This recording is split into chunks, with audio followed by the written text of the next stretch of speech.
Sentro sa pagpupulong ng Committee on Agriculture and Food ang mas pinalakas sa sektor ng pagsasaka at pangingisda.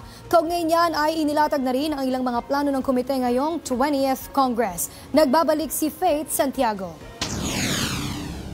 Tampok sa naging organizational meeting ng Committee on Agriculture and Food sa pangunguna ng chairperson nitong si Quezon City 1st District Representative Wilfrido Mark Enverga ang pagpapaigting ng food security at mas profitable na agricultural industry sa bansa.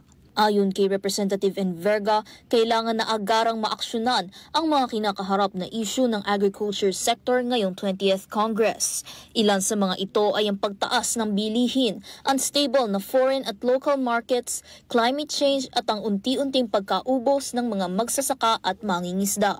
Nilatag ni Department of Agriculture Undersecretary Attorney Assis Perez ang sector goals.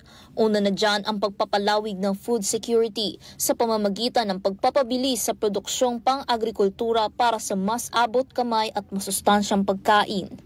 Gayun din, pagpapalakas ng sektor para sa mas profitable na industriya sa lahat ng magsasaka, mangingisda at stakeholders na parte ng value chain. We have to work with them closely because, as you are aware, the chain is only as strong as its weakest link.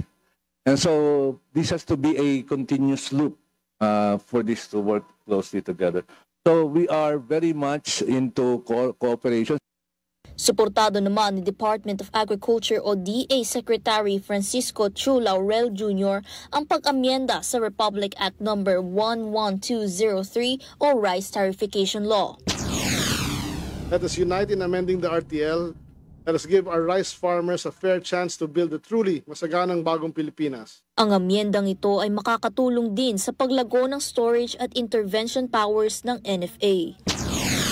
Does not aim to reinstate import restrictions abolished by RTL already, nor does it seek to reverse market liberalization.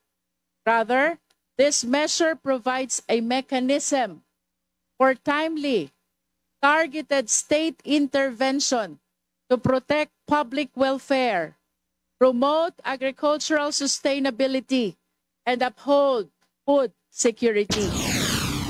Sa naganap na unang pagpupulong, itinuon na ng komite ang kanilang prioridad sa paggawa ng mga batas na nakatuon sa pagpapaganda ng buhay ng ating mga kababayan, partikular na sa mga nasa sektor ng agrikultura.